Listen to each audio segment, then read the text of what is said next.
Good afternoon, everyone, and welcome to the next instalment of JavaScript Live, part of the live series that we host here at Amicus Recruitment. So I'm Sam, and if you haven't heard of me before, I'm one of the senior recruitment consultants here at Amicus, recruiting for front-end and full-stack JavaScript roles across companies in the US.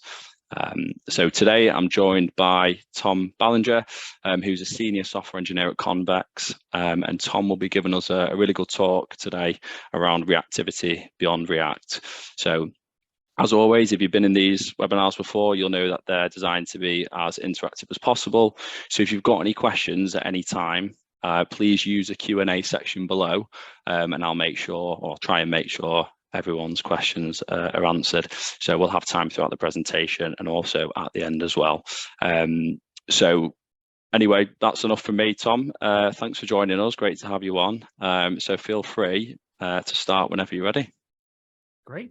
Yeah, perfect. Really excited to be here. I appreciate it when Sam invited me. It was fun to think about. Yeah, I do have a bit of an arc of my career of going through reactivity, and then also it's just for us front-end developers, it's a thing we think about a lot, right? It is often cited as a big, a positive thing, a thing we're excited about, and it's also, I don't know, people will say like, oh, you want to do this, it's the more reactive way to do it, and especially dealing with React, where React, it feels like, is all about the interfacing between this beautiful inner reactive world and the outer imperative, resources or outer imperative rest of the world. Yeah. Cool. Great. So I'm going to share some slides here. This one looks good. Cool. And I want to start off by talking about what reactivity is. I'm going with, this is maybe the fourth example in Wikipedia or something. So this is not quite textbook, but I think reactivity is all about redefining what equals does. When in most programming languages, when I'm here in the JavaScript console, if I say A equals 100, and then I say B equals A plus 10, this is not a statement.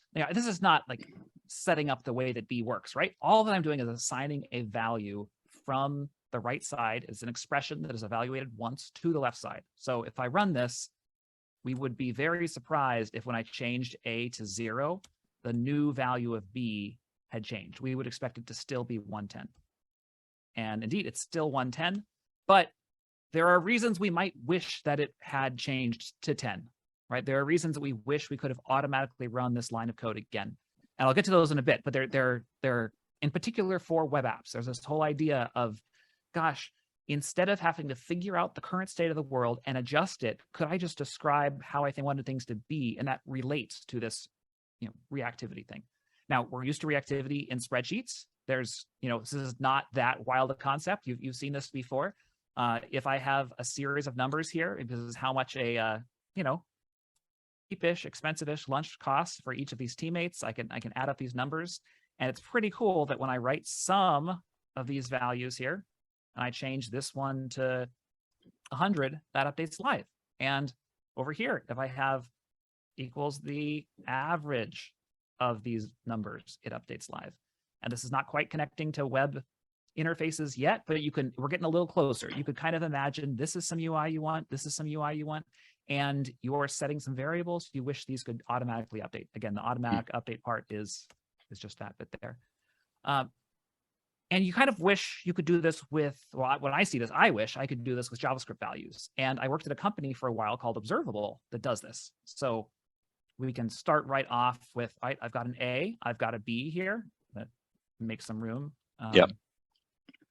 Yeah, so I've got an A, I've got a B. And again, I'm going to just make a little room so you can't see that one yet. Here, things are different. This is sort of like a Jupyter notebook, if you're familiar with those. It's a way to have code cells and visuals all together in one computational notebook.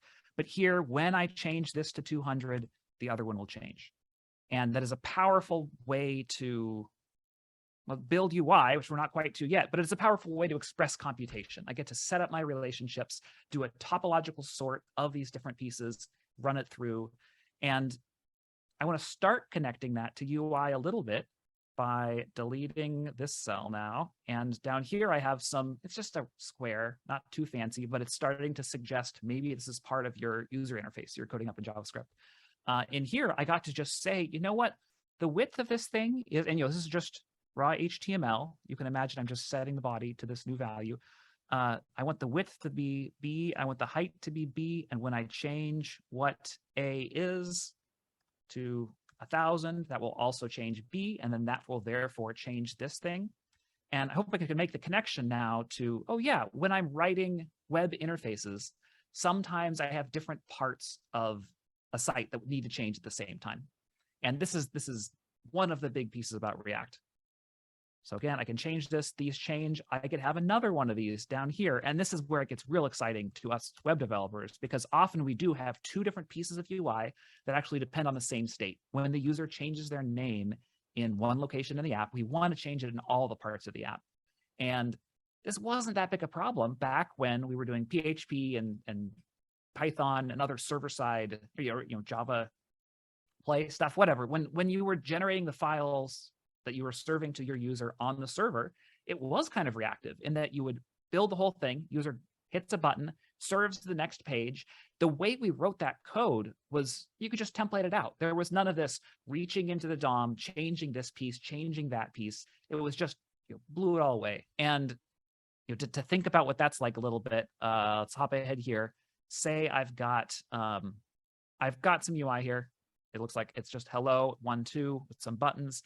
And it's my job as a web developer to change what this looks like. We're post Google Maps. What was that, 16, 18 years ago? Like we're supposed to be able to dynamically modify our pages now. But if I want to change this, because I'm writing a single page app, I might start with, I guess I could do what, document.body.inner HTML equals something different. I already wrote this because it was going to be slow. Okay, I'm going to change the hello to a goodbye. I'm also going to do it in about 3 seconds. And then I'm tabbing through these buttons. When it switched to goodbye, I lost my focus. So there is this messy, not quite accurate mapping of, when we're in React, we like to say UI is a function of state. I should be able to say, here are my state variables from my application, and the UI for that page depends on all those things. And that is a beautiful way to write applications, and it doesn't quite work. And where React really shines is that React takes care of some of this messy, the fact that UI is not totally a function of state because there was that additional state in the DOM of which of these I had focused. And React will take care of some of that for me by, the virtual DOM was not a React original thing, but it was one of the ways in which React interfaces well with that outside world. And other ones are using hooks. So I'll talk about those in a bit. All right, so that was just setting up reactivity. Love to hear if there are any things that have come up for anybody yet, because we're about to dive in a little deeper. But just for some of those pieces, anything yet? Yeah, feel free, guys. If you've got any questions, Tom's happy to answer them throughout the presentation. So feel free to dive in at any time with questions. Obviously, we will have time at the end, but yeah, feel free to jump in at any time. Cool. Yeah, I without hearing the live audience or seeing the confused eyebrows on the screen, sometimes it's a little hard. I'm going to go on for now. We've got. Okay, so we've got, and I'm assuming some familiarity with React here, but if you're not familiar, let's go through this a little bit. This is a React app. I get to say, I want an application here. Over here, I'm saying that app is the thing I want to, my UI over here is a function of this app thing, which transforms my state. In this case, I don't have a lot of state. It is just my only state here. It looks like it's this little use state hook. This is similar to what we had in Observable, where I've got a rectangle. I can just change this number and it will update live.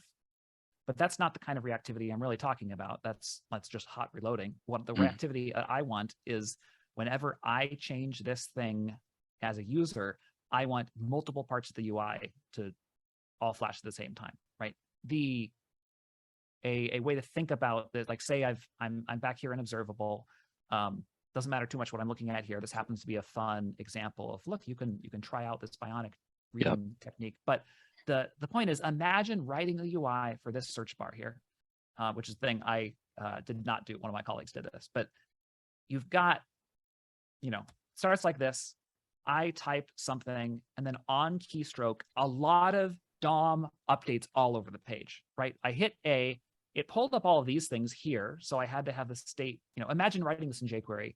I write A, and on the event handler for that A, I have to look through the whole document and then say, well, what are the current search results? Delete all of those, replace them with these new search results. Oh, don't actually delete them. Just when I add something like A, B, I want to remove all the old ones, but I don't actually want to delete them because I want them to still be sitting here, and highlight all this stuff in the text and scroll the screen, all these pieces.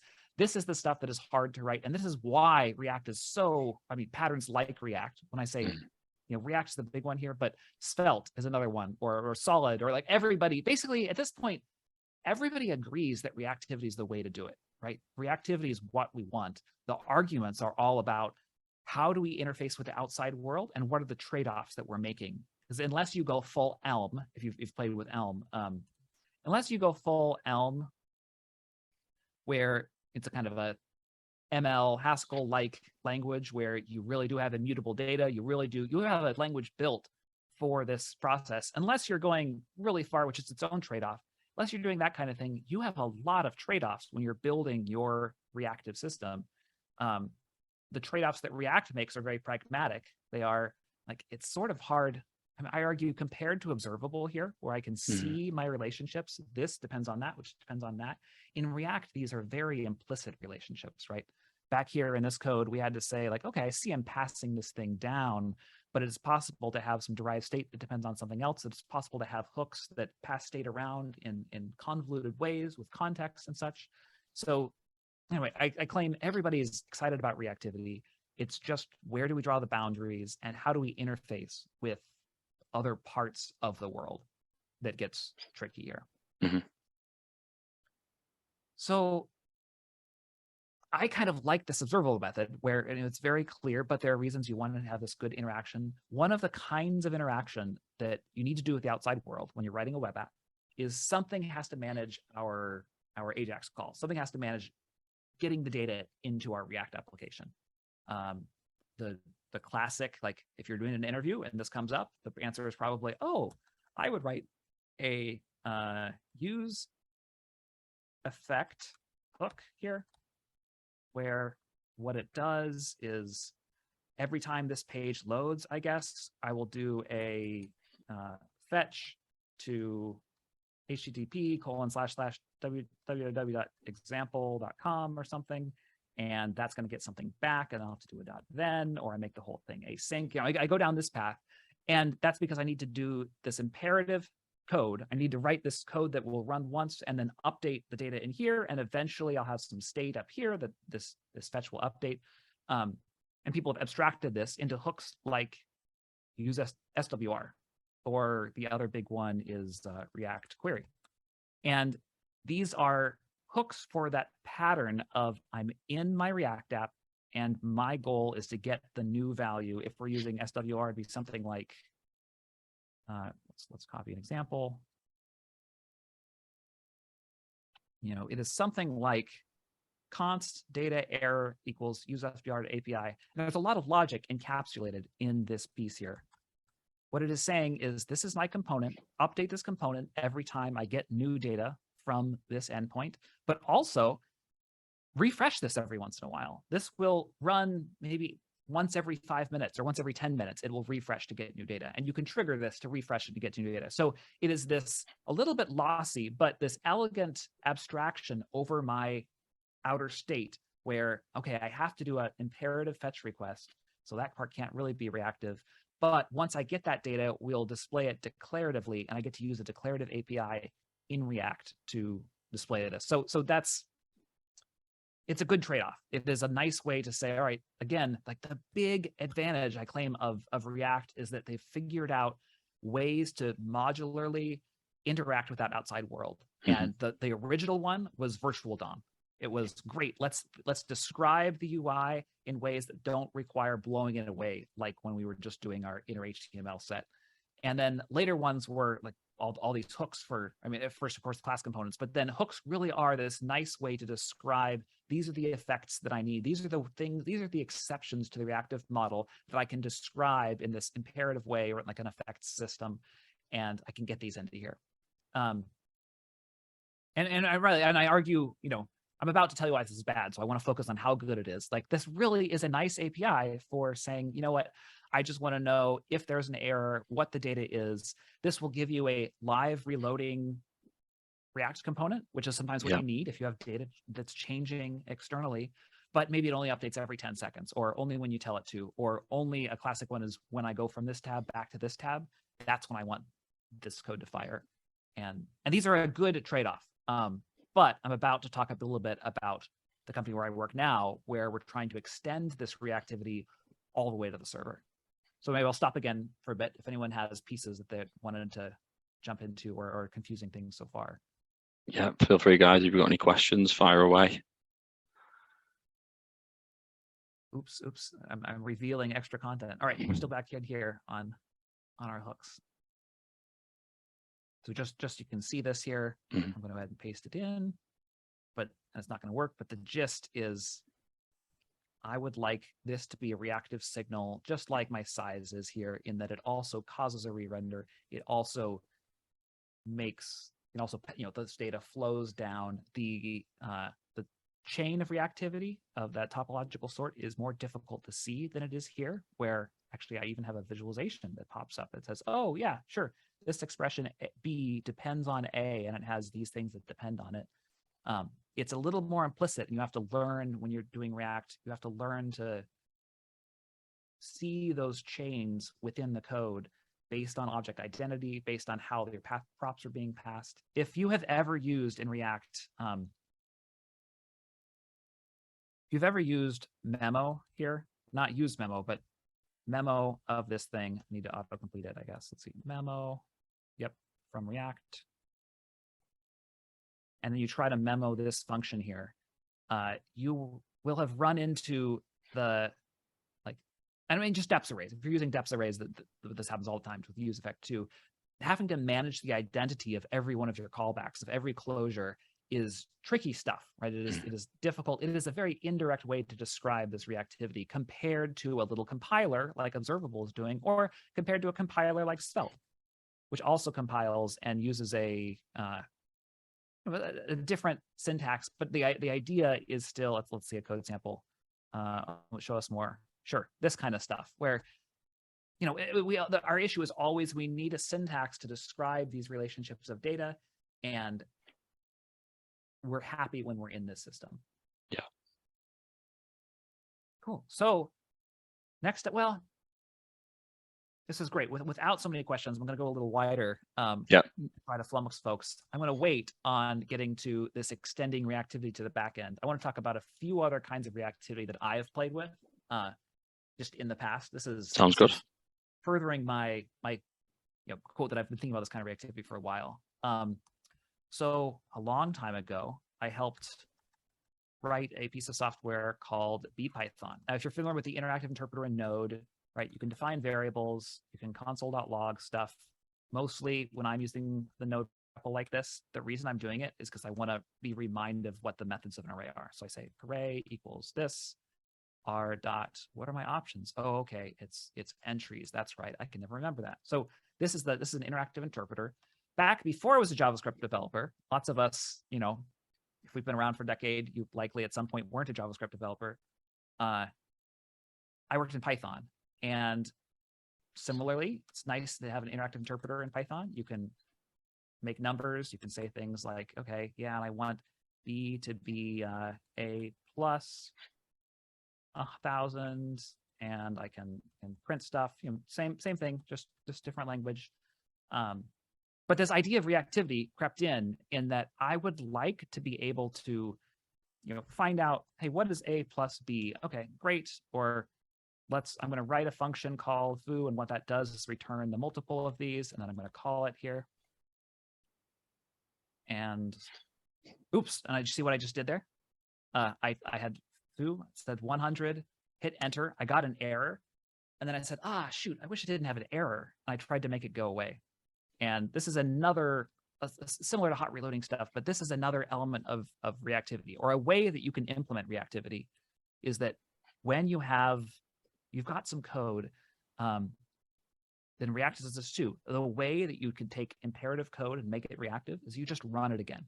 You encapsulate the effects and then you run it again. So that's what we're doing here. So when I didn't know how to do it, I can just make that line go away. I can say, oh, actually foo is 100 and 200. I get a number out here. When I define new variables, that's a thing, but when I erase it, it's not anymore. This is reactivity we get by rerunning the code from the top of the file. But the real reactivity part of this is when I take this and open it in a text editor, change that first value to 0, and then I can also change this func. Well, okay, I'll start with that. Change that number to 0, rerun it, and I get to re-execute this. And so again, this is the dev type of reactivity, but it is the idea that I would like to be able to change my code and see the effects of that without having to poke around at state, except my state is variables in the interactive interpreter in this case instead of web UI components.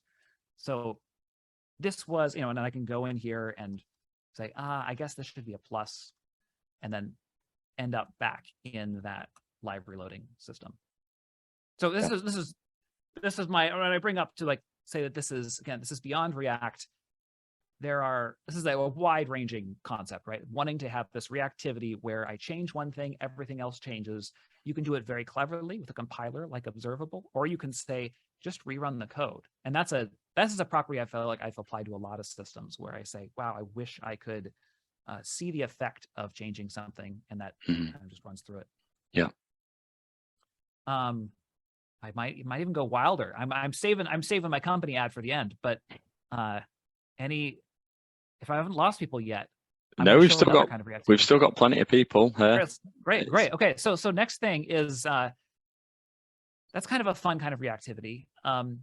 Another one is, what if you have to, I apologize, this is like a Lispy sort of program here, but what if you've got a program, happens to be, don't worry about the language it's in, but I've got a program here, it looks like it's a very slow sort of Pong, and I would like to be able to change this program, and I want some kind of hot reloading where you've seen systems, we all use dev servers, hopefully, that hot reload. If you're not using Vite or Create React, some dev server that reloads your code for you, definitely look into it for front-end development, because you really do want that quick cycle. So I built a system like 8 or 9 years ago that has some of those properties. I can change things like, let's make the initial X position 10, and we'll have to go back to the beginning and rerun from there. Let's make the initial X, sorry, this wasn't position, this is velocity, initial X velocity 2. Rewind, go back to the beginning, start from there. And then we also have things where every time we go through the loop, we're painting, and I can change those, and we don't have to rewind at all. But I was so excited about this idea of the hot reloading of, gosh, it's nice that I can see the code when I can make a change to my code and immediately see the effect, just like I'm in like Create React app dev server or something. How could I get that?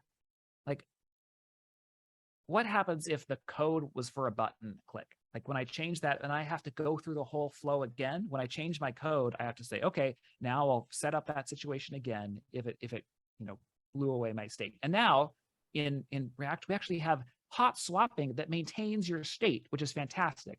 But sometimes you actually had a transition that happened earlier that you want to see the effect of. So that was an idea I was playing with this type of reactivity, which was, what if we could say,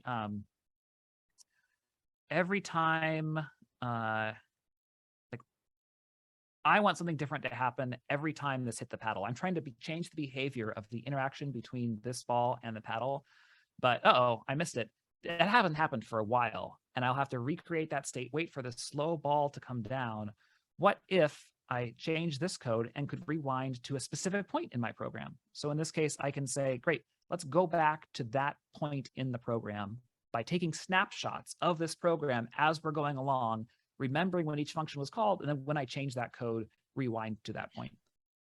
And this was this kind of reactivity that was kind of novel at the time. It was like, how, there's some way to use this, and you get all kinds of other things for free with this. You can do things like, great, we can step through, I can have this playing here, and I can rewind through all my different states, and I can step forward one step at a time and highlight the code. I can execute the code backwards. It's all kinds of special things here. But still the idea of going to a significant implementation expense in order to get that reactivity, because it delivers that dev experience that is that, it's just that's the way I want to write code, basically. Okay, so that's my wild stuff. We had a question a couple of minutes ago. Sure. Someone just put reactivity in the command line. Yeah. That's what this thing is. And you can take this kind of far. I mean, right, the limits of reactivity are always your side effect. They are like, okay, I'm this part can be reactive, but I can't actually undo these other things, or I have to have an effect system like in Haskell in order to describe those things. So this reactivity in the command line works pretty great. Like I'm able to say, great, I wish that A were 10. Great, now it is. Now B is the other value. I can go back and change this. But where we hit limits are once I start creating temporary files. So say that I'm, make directory JavaScript, I'll call it JS live, cd.js live, cd.js live. And everything works great in here until I import shootil and start shootil dot, what is it? Is there make directory or something? Maybe that's an OS. os.make dir. Also need some random, import random. Random's a whole nother thing. So if I have random.random here, every time I undo, I'm rerunning my code, so I get a different value. So some interesting things come in with determinism. It's like, I wish I had a way to remember these things. Anyway, the thing I wanted to say for your question about, right, reactivity in the command line, you could do this. You could even do this with Bash, except that the whole point of your Bash shell is to usually do interesting things to your file system, which you don't have a backup copy of. So I think the limits of reactivity are often when we hit these external systems and when it's like, shoot, I would like to be able to, undo that change. But here, if I say os.make dir of, I'll say the stir of random.random. Great. We can see that, great, I've got one file here right now. It's got a pretty funny name, but one file right now. Let's do a watch of ls. And then if I run it again, I get another one. Sure. Let's do a watch. It's faster. Watch dash n 0.2.1. Sure. I get another one.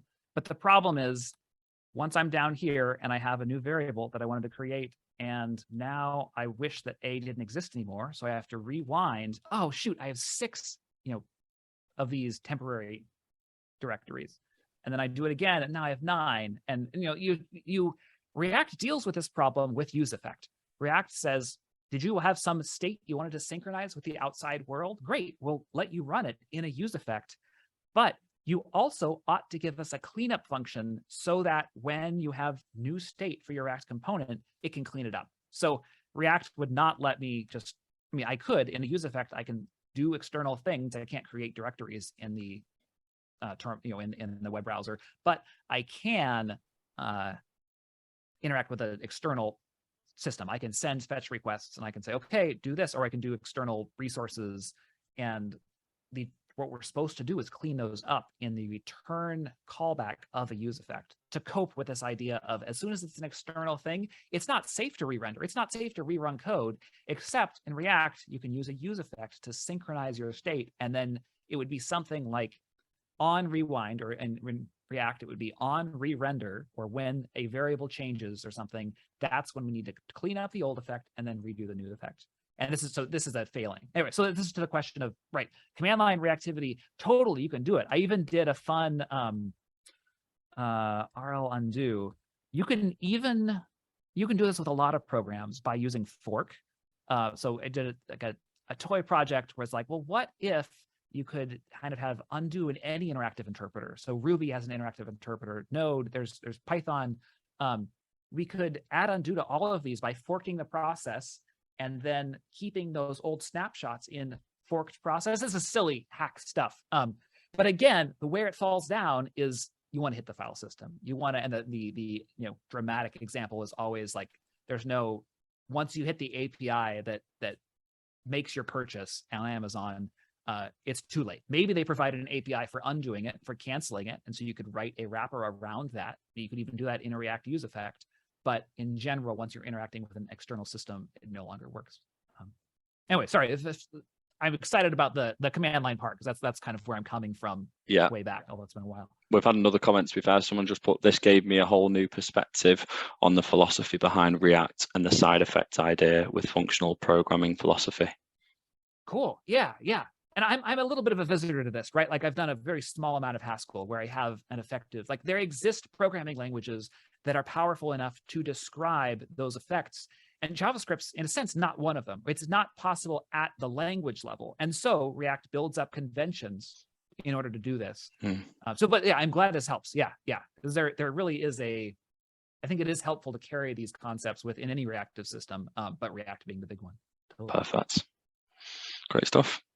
Okay, so I'm now about to try to tell you that we can extend this reactive world to the backend, and that's a good idea, because if we're doing use SWR, that gets us close. That allows us to say, okay, we have code coming in like that, and then SWR and React Query have whole systems for describing mutations of saying, okay, I'm going to create a new user, and I need to know about that locally. I need to update this UI and that UI and that UI to describe this change I've made to an external system. And it is a lot. There are hooks that make it easier, like SWR and React Query, but there are these timing issues where how often you're updating your data. And there's this overhead of how are you synchronizing with these systems. And so one way you can do this is you can use a tool made by the company I work at, Convex. And the way this works is I've got a little app here. I guess it's just on localhost. You can't interact with it right now, but I can add chat messages. Hello there. Cool. It shows up here. Lots of ways I could have done this so far, right? If we're imagining what the code looks like, it's probably, I guess there's a set state somewhere. Maybe it's a list of messages, and you just took that list, added one to it, and re-rendered. But I want to push that a little bit, because actually, this must be persisted somewhere, because I have it working in two apps. So both of these are here. When I type something, it shows up immediately. So there's some notion, when I see that, I think, oh, long polling or WebSockets, right? Somehow there must be some communication. I guess they are on the same machine. So technically I could be using a service worker, or somehow communicating between these since they're on the same domain. But this would also work. I mean, if I do that incognito browser too, it'll be the same thing. And just to really get the idea across, let's look at dashboard, where we can see that this project that we've created, we actually have the code here, and we can see, great, here is the data that's reflected over here. So at this point, you might think, oh, okay, this is something like Mongo or Firebase, which are reasonable comparisons, right? Something where I have a cloud database. The Convex is a hosted backend and database as a service. But at that point, there's no reactivity yet, right? This is just, the point is, once I come in here and change the body of this message, now it says something else. When I hit enter, we're going to see this immediately appear in that left tab. Now it says something else, right? So that reactivity, the instant part, is a hint to reactivity. Reactivity doesn't necessarily say things about timing, but the programming model you get to use is a very natural one to React. So I want to open up, let's see. I think we called it JavaScript Live. Let's open this in code. So we look at the code for some of this. We're going to see an ordinary, this is next, so you see the file-based routing and such. But if we look at our React here, it should be, it's not too unfamiliar. Down here, there's a bunch of JSX describing a page. That's describing just what we see over here. It says Convex chat. There's a user. There we have a list. You can see that we're probably mapping somewhere in order to build that list. I'm going to look for map. I don't see the, oh, this is the wrong app. That's the problem. Let's open demos, sorry. Right in here.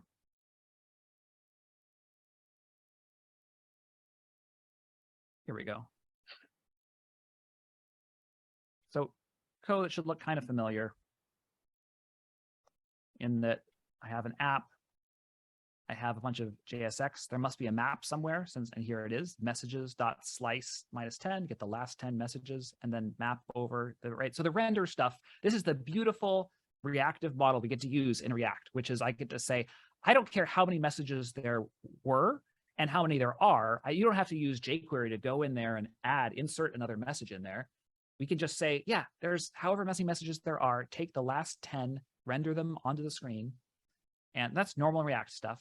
The interesting bit is this use query, which also might look familiar if you've used maybe GraphQL tools.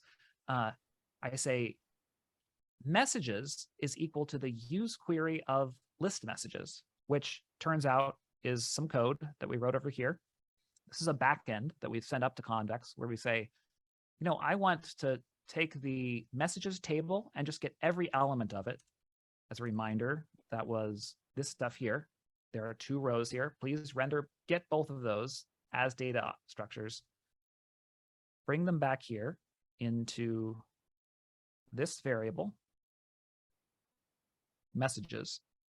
And that's the thing we map over. And that's what gives us this magical instant, because behind the scenes, there is a client library that is doing it has a WebSocket that is making this live, that is immediately sending the ping like, hey, it's time. So there are subscriptions in other systems too. But the powerful thing here is because subscriptions are the default, we can view this similar to a use state or something. This we really can think about as, great, this will be the live data, maybe up to, say, 100, 200 milliseconds behind or something, depending on your user's connection, if it's someone real remote. But this is that live value coming directly from here. And this is a pretty declarative syntax. That declarative and reactivity are 2 things we conflate sometimes, but this is a pretty clear way to say, hey, this is what I want. Sort of like if I were in Firebase. But if I were in Firebase, I'd be saying, all right, every time they add an event, I have to receive that event and do something with it. And instead, I get to declaratively say,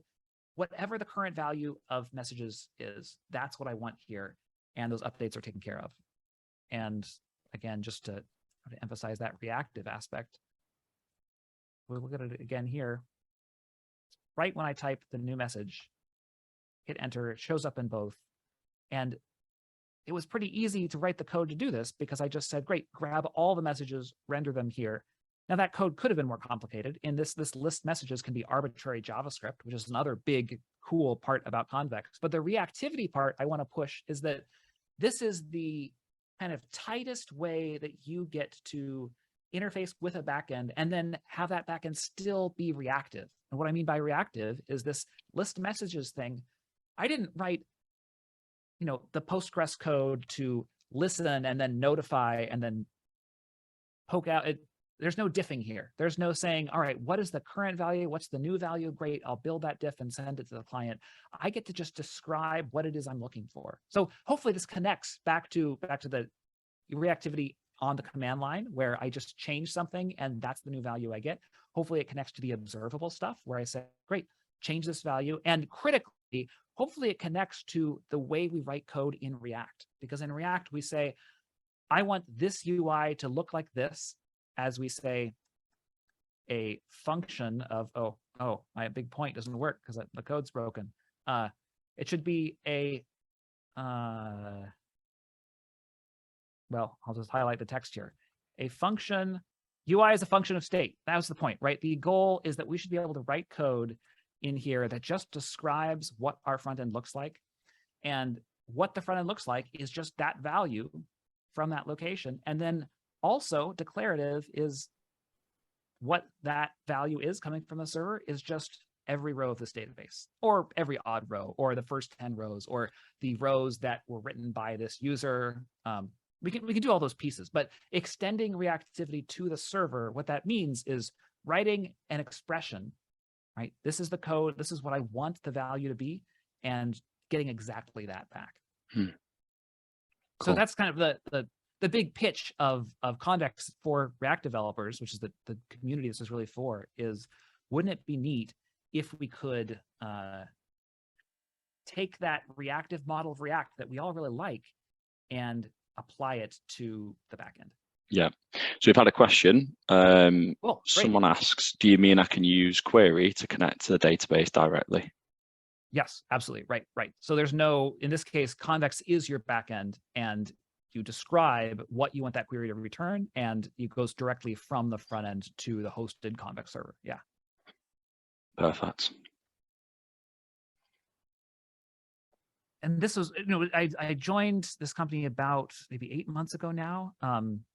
After having built this system a few times at other companies. So at Observable, we also needed, because we were building this, interactive text editor, collaborative text editor, where I can change this in one tab, and my cursor and those edits are being synced to the other tabs. And as soon as you're doing something like that, and many of you may have done this too, right? You write a WebSocket server that connects to each of your clients, and then you describe those changes, they get sent in, and then when they're sent out to clients, the client takes that event and decides what to do with it. And ideally, the server does some of that work, but the client ends up having to do a lot of work to say, great, it's an event. What do I do with it? All right, can I apply it to my current model of the world? Oh, no, I'm at an old timestamp. Or yes, I'll try to apply it. Hopefully it's authoritative by the time it gets to the client. And then maybe you rebase your local changes on top of that, or just the simpler system is just take what you get from there, and you get a faster turnaround, right? You can immediately see those changes propagate between browsers, but you end up having to write the code that says how to apply those events. And the big Convex difference is now you don't, one of the differences is you don't have to write that WebSocket server. And that's the part I was real excited about. But also you get this cleaner abstraction, which is, here is the new data, which is exactly what you want if you're in React. If you were just writing with jQuery, then it might be some additional work. When you say, this is the new state, I have to diff this state with the old state so I know how to modify my DOM. Yeah. But you don't. It's React. It does that for you. So it feels like, then the impedance mismatch is minimized. It really flows to describe what you want on the server and then just have a live view of that. Yeah. Yeah. Someone else has asked, is it like Firebase but with a nice wrapper? Yeah, I think that's fair. But I want to emphasize how nice that wrapper is, because yes, sorry, I should just say yes, it is. But the difference is I want to sell the wrapper, because I want a declarative view of this data versus I want events that are telling me a row has been added. And it is, another piece is that it's kind of been written by folks that are trying to solve some of the scaling issues. So some of the design is a little bit different than Firebase. And a big difference is those queries that I write, right? So I can understand this really feeling like Firebase when all that I'm doing here is getting the elements of an array. Like there's a table in Convex that is stored, and that's what Firebase does. You get to specify which collection of documents you would like to have a view of. But critically, it's more similar to Firebase plus the Firebase functions, but wrapped together.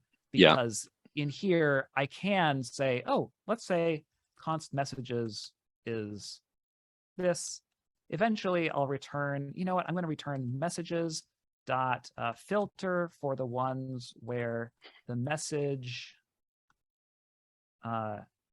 body is maybe the length is greater than 20. I don't know if you just need to share your screen, Tom. Oh, shoot. Yeah. Thank you. Someone just pointed that out to me, so thank you, whoever that was. Great. We've got a couple of other questions as well after.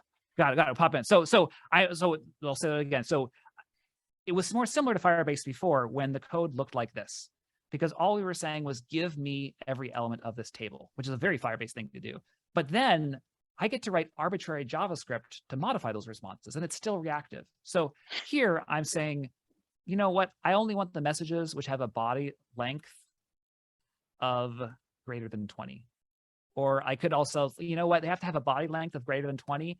And that's not and I want the message body to include an exclamation mark. So only long messages with exclamation marks are the ones returned from this. And now I have a reactive query that just keeps this updated all the time.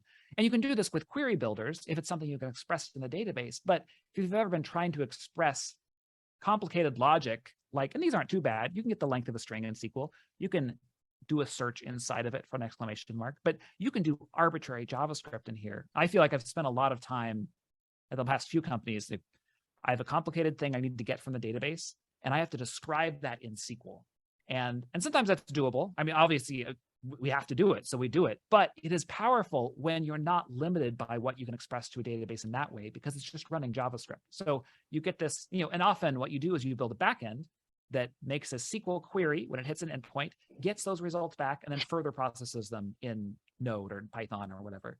And here you get that combined running on the database. So I guess that's the, you clearly hit a friction point here, or an important point here, which is, yes, Firebase is the easiest way to understand this. But then I do want to say, look, you can, the arbitrary JavaScript queries and that part being reactive is sort of different. Yeah, cool. Go ahead. Yeah. Does it support all the query syntaxes supported by MongoDB? I want to say it supports not the syntax, because we didn't copy their query builder, but anything you can do in that, it is possible to express with JavaScript. So there is a query builder where you can, to make your queries more efficient, you can pass down to say, yes, and I think the docs, I can pull up some docs for that. If you look at Convex docs in here for, let's see, building queries or something, querying the database, I think it's in there. Yeah, in here we talk about like the query builder, and these may look kind of familiar. It's not exactly MongoDB, but it's a similar thing. The part where there's a lot more that Convex supports is that you can collect your things and then run arbitrary JavaScript on them, which is, I think there's a new feature of Mongo that I'm not familiar with, but I was seeing that there is some newer, maybe it's a company they acquired. There are some tools sort of like this where they do something where you can run your JavaScript functions. But in terms of query syntax, I'd say it doesn't support the syntax because it's a different thing, but it would be possible to convert everything to this. Yeah, someone's just put the code which you just wrote, filtering based on length and exclamation mark. Does that execute on client or server? That's on the server. So that is running on, and it's kind of, this is maybe more detailed than you want. This is running on the server, and it is running in a special environment where we are able to track what database reads it does so that we can tell you exactly when it updates. But yeah, this code is running on the Convex servers, and that's good for caching. That's good for, I mean, the real important reason this is good. So it's not just queries. We can also write mutations where we change data. And it's really important to be able to hide, not just hide, to be able to trust these calculations. You have to do them on the server, right? If you're doing them on the client, then it is possible that the client can just send the wrong data. The client can always just hop in the console, send some different data. Because this runs on the server, it's trusted. Cool. Well, this person was impressed. He said, nice, very nice, in brackets, clap. Great. Cool. Another question, just going back to someone who posed a question probably about 5 minutes ago. I have to fetch data from a SQL database every 5 minutes and build a dashboard to display data. What is the best approach? Cool. So given those constraints where you're saying, hey, I mean, as an employee of Convex, I would say, oh, obviously you want to move all that data to Convex. But if you have this existing database, that's where your clients or that's your stakeholders are using that database, then I think your best option, well, you need some kind of backend to query that. There are some services where if you can move that database to somewhere else and have someone else host it, you have more options. But basically, if it's a database that you can't touch, then basically you want, well, so first off, web browsers can't speak SQL, right? You could write a JavaScript library that tried to do it, but databases speak some custom like TCP protocol that is not HTTP, and web browsers can only speak HTTP and WebSocket and a few other weird things. So you need some intermediate step. So as much as I want to say, oh, obviously you move it all to Convex, and then we can write a cool reactive query, and then you're not limited to every 10 minutes. You can just do it all the time. What you probably want is some kind of backend that does that database query. So uses the database driver for whatever database, SQL database you're using. And that's the thing that has the state that says, okay, every 10 minutes. It's interesting you say every 10 minutes because it suggests this query must take a while, or for some reason you don't want to be doing the query all the time. I would guess, since it's a dashboard report, maybe the query takes a while. And so you do want to be careful not to run it too much. And that's what I would do with a backend there. But also I'd think about, okay, could I do something else with it? But sorry, the real answer is, yeah, you've got your database, you can't touch it. Cool. You want some Node service, like stand up a Node app that is going to query this thing. It doesn't even have to be Node. It can be some edge function. You just need something that's not in the browser. So it could even be a Lambda if you can get your credentials spread around right. Great. Any more questions, guys? I finally found our questions here. Now I can just look. Oh, it's great. You just had another thank you comment, so. Oh, thanks. So where can you rewatch the video? So we'll post this on our LinkedIn page as well as our YouTube channel as well. So yeah, I'll send through all the relevant details. But if you go to YouTube and type in Amicus Recruitment, you can have a look at our JavaScript Live page where you can see all the previous webinars we've done as well as Thomas's today. So yeah, someone just said, such a cool product. We'll keep it in mind for future projects. Someone said as well, this was a great session. So thank you a lot, Thomas. Great, that's great to hear. It was really honored to be here. It's terrific. Yeah, just going back to that, a comment that someone made before about the database. So he said that his query takes 2 minutes, but he wants to update the dashboard every 10 minutes with the latest DATs available in the database.